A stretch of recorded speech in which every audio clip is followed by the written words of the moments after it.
আর পড়ে হ্যাঁ আমি তোমাকে এমনি বলবো ওরে ঈশা আমার বুঝাবি না আর পরীক্ষাতে পড়ু না টাকা সামনে সিটি দে এই মাঝখানে সিটি দে পরীক্ষা দিতে ভালো দিতে পারো না জানলে না তুমি জানো দিতে আমি তো বলতে যাওয়ার আমি গেলে আমার কমই হবে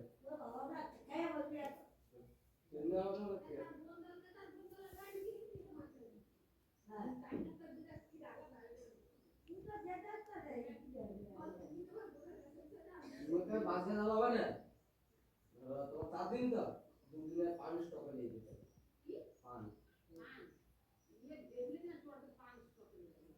না বাসে বুঝতেই পারবো না সত্যি আমি যে ইসে গেছি দাদা কথা যে সায়েন্স সিটি গেছি দুটা পান লিছি ঠিক আছে ও একরা এবারে মনে হয় যে তখন এক রাতে কাজ হয় এক রা